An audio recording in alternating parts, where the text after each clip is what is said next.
TV భక్తి సమాచారం WhatsApp ఛానల్లో జాయిన్ అవ్వండి. అన్ని విశేషాలు ఎప్పటికప్పుడు తెలుసుకోండి.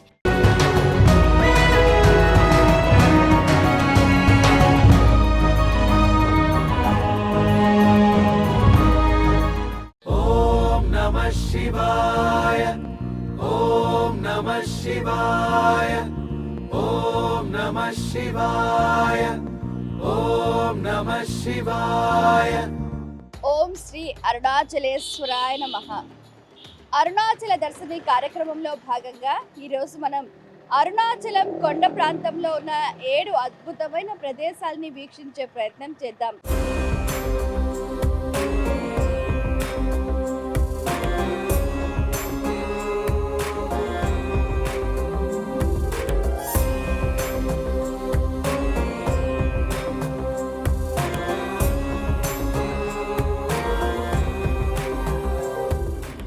అవి చాలా శక్తివంతమైన ప్రదేశాలు. సాక్షాత్తు శ్రీ రమణ మహర్షి గారు నివాసం ఉన్న గుహలు, అలాగే మరెంతో మంది సిద్ధులు సాధులు తపస్సు చేసే ప్రదేశాలు, ఇలాంటివెన్నో కూడా ఈ కార్యక్రమంలో మనం వీక్షించబోతున్నాం. ప్రస్తుతం మనం ప్రధాన ఆలయం దగ్గర పేయి గోపురం దగ్గర ఉన్నాం. ఇక్కడ నుంచి మనం కొంచెం ముందుగా సాగి అలా ఆ వైపుగా వెళ్తే మనం ఆ రకంగా కొండ మార్గంలో ముందుకు సాగుతాం అన్నమాట.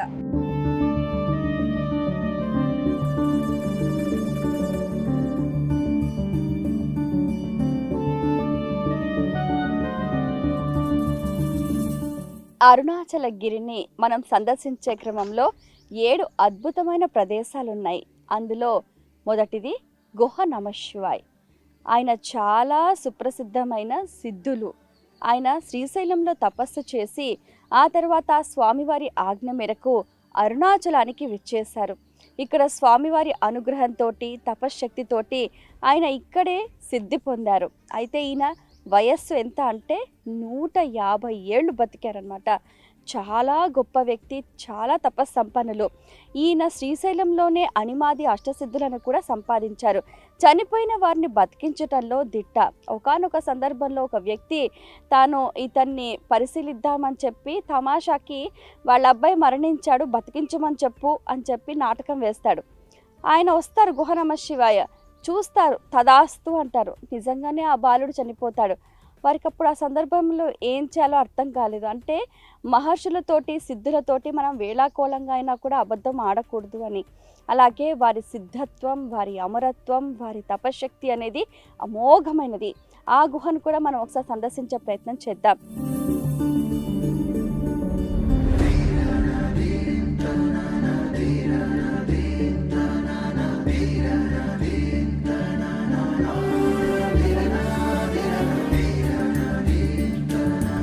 గుహై నమశివాయ. ఈ ప్రాంతం అతి పురాతనమైనది. ఇక్కడ ఒక సిద్ధుల సమాధి ఉంది. అతను ఒకప్పుడు శ్రీశైలంలో అష్టసిద్ధులు పొందిన గొప్ప వ్యక్తి. జన్మ రహస్యాలు తెలియచేయటంలో ఆయన అందెవేసిన చెయ్యి. ఎంతో మంది చనిపోయిన వారిని బతికించారు. దీర్ఘకాలిక వ్యాధులతో బాధపడే వారికి రోగాల్ని నయం చేశారు. అలాగే వాళ్ల భవిష్యత్తు గురించి ఎన్నో రహస్యాలు చెప్పారు. ఇలా చెప్పుకుంటూ పోతే అతని మహిమలు కోకొల్లలు. అరుణాచలంలో ప్రతి ఒక్కరూ తప్పక దర్శించవలసిన ప్రదేశాలలో గుహై నమశివాయ అనేవారు ప్రప్రథమంగా మనకు కనిపిస్తూ ఉంటారు. మరి వారి సమాధిని దర్శించిన తర్వాత అక్కడే ఆ ప్రాంగణంలోనే ఒక పెద్ద చెట్టు నీడన చాలా మంది కూడా ధ్యానం చేసుకుంటూ ఉంటారు. అలాగే ఎంతో సుందర ప్రకృతి రమణీయతతో అలరారే ఆ ప్రాంగణాన్ని దర్శిస్తూ కొండ మార్గం వైపు అలా ముందుకు సాగిపోతూ ఉంటారు భక్తులు.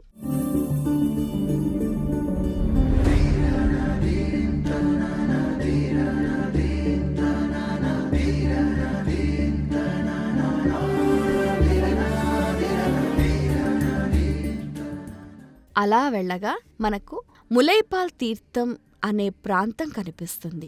ఇక్కడ పార్వతీ అమ్మవారి ఆనవాళ్లు స్పష్టంగా కనిపిస్తూ ఉంటాయి. ములైపాల్ అంటే అమ్మవారి స్తన్యం నుంచి జాలువారిన తీర్థం అని చెప్తూ ఉంటారు. ఇక్కడ ఎవరైతే ఈ తీర్థాన్ని సేవిస్తారో వారికి అన్ని రోగాలు పోతాయన్నది ప్రతీతి. అలాగే ఇక్కడ సమీపంలో అమ్మవారి ఆలయం కూడా ఉంటుంది. ఆ గర్భాలయంలో అమ్మవారు సుమంగళి స్వరూపంతో భక్తులకు దర్శనమిస్తూ ఉంటారు. అలా అమ్మవారిని దర్శించుకున్న భక్తులు కొద్దిగా ముందుకు వెళితే మనకు మ్యాంగో ట్రీ కేవ్ అని కనిపిస్తుంది.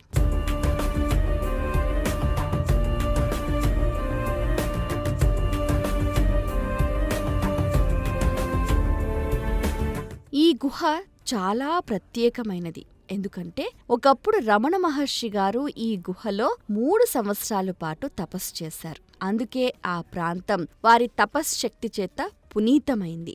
అలాగే ఈ ప్రాంతంలోనే కావ్యకంఠముని గణపతి కూడా తపస్సు చేసి ఎన్నో గ్రంథాలను రచించారు.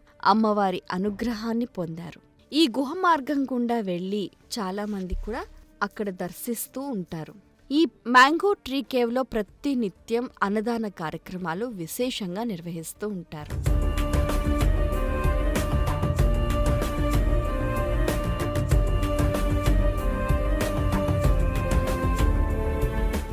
ఈ అరుణగిరి కొండ ఈనాటిది కాదు, ఏనాటిదో. హిమాలయాల కంటే కూడా పూర్వమున్న కొండ ఈ అరుణాచలం కొండ. ఈ కొండపైన ఎంతో మంది సిద్ధులు, సాధులు తపస్సు చేసిన ప్రదేశాలు కూడా మనకు కనిపిస్తూ ఉంటాయి. అటువంటి వాటిలో ముఖ్యమైనది విరూపాక్ష కేవ్.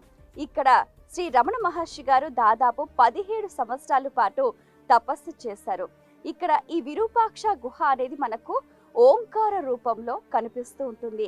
అలాగే ఇక్కడికి గాలి వీస్తున్నప్పుడు కూడా లోపలికి ఓంకార ధ్వని అనేది ప్రతిధ్వనిస్తుంది అని భక్తుల స్పందన. అలాగే ఇంతకీ ఈ విరూపాక్ష ఎవరు అనంటే గుహ నమశివాయ వారి శిష్యుడు అనమాట.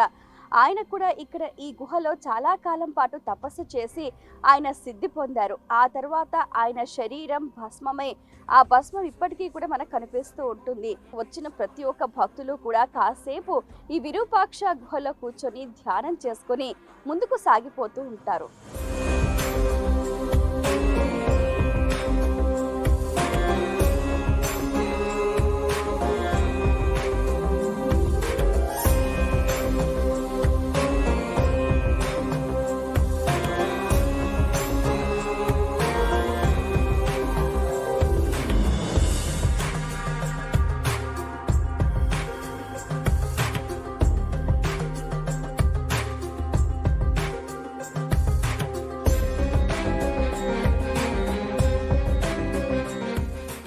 ప్రస్తుతం మనం స్కందాశ్రమంలో ఉన్నాం. స్కంద మహర్షి అనే రమణ మహర్షి గారి శిష్యుడు. పాపం స్వామివారు ఎప్పుడు ఈ అరుణాచలంలో ఎండకు వేడికి మగ్గిపోతున్నారని అతనికి చల్లగా ఉండే ప్రదేశం కోసం వెతుకుతూ ఈ కొండ ప్రాంతంలో స్వామివారి కోసం ఒక గుహను ఏర్పాటు చేశారు. అదే ఈ స్కందాశ్రమం. ఇక్కడ రమణ మహర్షి గారు వారి శిష్యులు ఉండటానికి వీలుగా అద్భుతంగా ఒక చక్కటి ఇంటిని ఏర్పాటు చేశారు. ముందు వెనకాల కూడా ఉద్యానవనాలు, మామిడి చెట్లు, పూల చెట్లు ఏర్పాటు చేశారు. అలాగే అటుపక్కగా కూడా నీళ్ల వసతి కోసం ఒక పాలధారని, నీళ్లధారని కూడా ఏర్పాటు చేశారు. అలాగే మనం గమనిస్తే కూడా స్కందాశ్రమంలో ఆ ఇల్లు మొత్తం కూడా 2 భాగాలుగా ఉంటుంది. అందులో ఒక భాగంలో వారి మాతృమూర్తి ఫోటో ఉంటుంది. ఇక్కడ హస్తమస్తక సంయోగం అంటూ కూడా మాతృమూర్తి శిరస్సు పైన చేయి పెట్టి రమణ మహర్షి గారు వారి అమ్మగారికి ముక్తి నొసగారు అని చెప్పి కూడా చెప్తూ ఉంటారు. ఇక్కడ రమణ మహర్షి గారు 7 సంవత్సరాల పాటు నివాసం ఉన్నారు. అందుకనే ఈ ప్రాంతానికి ఎక్కడలేని ప్రాశస్త్యం. నిజంగా ఇక్కడ ఈ స్కందాశ్రమంలో ప్రవేశించగానే నిశ్శబ్దం, మౌనం, అలాగే ఎంతో మానసిక ప్రశాంతత లభిస్తూ ఉంటుంది. తప్పకుండా సందర్శించాల్సిన ప్రదేశం స్కందాశ్రమం.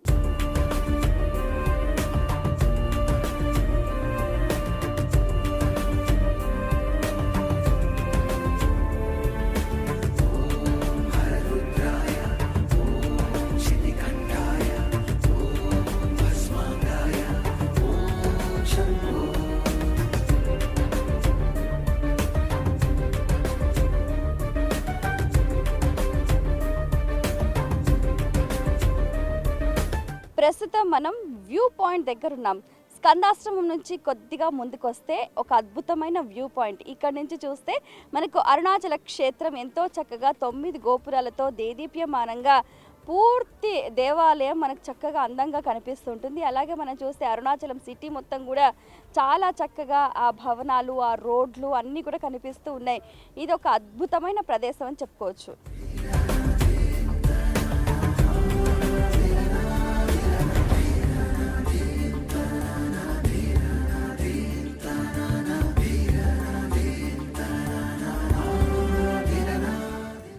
అరుణగిరి ప్రాంతాన్ని సందర్శించే క్రమంలో చాలా అద్భుతమైన ప్రదేశాలని సందర్శిస్తూ ఒక అలౌకికమైన ఆనందం, చూస్తే అద్భుతమైన ప్రకృతి రమణీయత ప్రతి ఒక్క హృదయాన్ని కూడా ఆహ్లాదపరుస్తూ ఉంది. ఇక్కడ మనం గమనిస్తే ఔషధీ గుణాలతో నిండిన ఈ చెట్లు రోగ నిరోధక శక్తిని పెంచుతూ ఉంటాయి.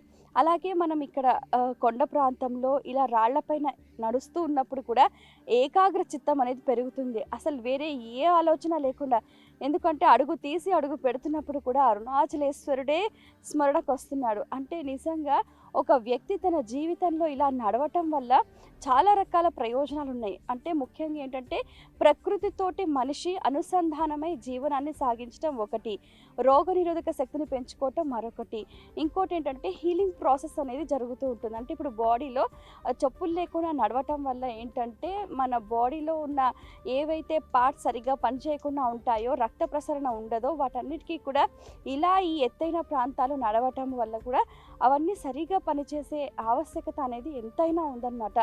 ఎన్ని రకాలుగా చూసుకున్నా, ఏ వైపు నుంచి చూసుకున్నా ఈ అరుణాచలము, ఈ గిరి ప్రదక్షిణ, ఈ కొండ మార్గం ద్వారా నడవటం అనేది చాలా ఉత్తమోత్తమైన ప్రయోజనాన్ని అందిస్తుంది. చాలా రకాల ప్రదేశాలని చూసాం కదా. మనం ఇప్పుడు ఈ మార్గం గుండా కిందికి వెళుతున్నాము. ఇలా ఈ మార్గం గుండా వెళ్తే మనకు రమణ మహర్షి ఆశ్రమం వస్తుంది. అయితే ఈ అరుణగిరికి మనం వెళ్ళాలి అని అంటే 2 మార్గాలు ఉంటాయన్నమాట. పేయి గోపురం నుంచి ఆపోజిట్లో ఒక మార్గం గుండా వెళ్ళి మళ్ళీ అంతా తిరిగేసి రమణ మహర్షి ఆశ్రమం దగ్గర కిందికి చేరుకోవటం అన్నమాట. లేదా రమణ మహర్షి ఆశ్రమం నుంచి బయలుదేరి పేయి గోపురం దగ్గర దిగిపోవటం. ఇలా అందరూ కొంతమంది ఇలా, కొంతమంది అలా, ఏది ఏమైనప్పటికీ కూడా ఈ ప్రయాణం అనేది ఒక ఆధ్యాత్మిక ప్రయాణం, జీవితంలో ఒక మంచి గుర్తుగా ప్రతి ఒక్కరికి మిగిలిపోతుంది అనడంలో అతిశయోక్తి లేదు.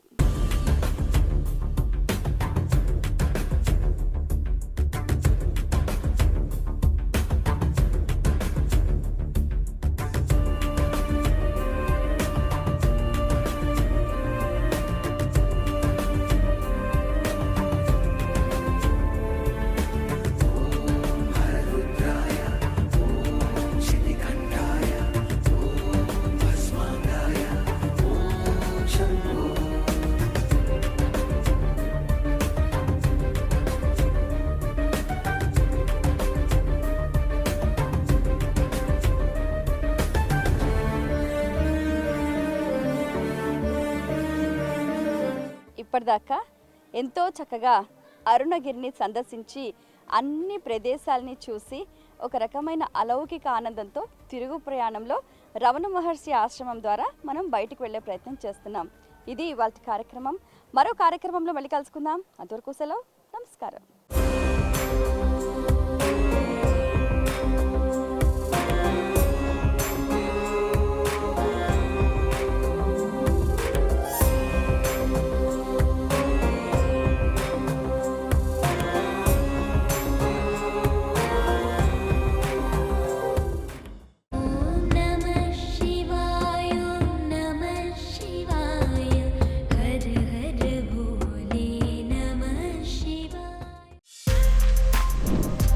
For more videos like this, subscribe Big TV channel.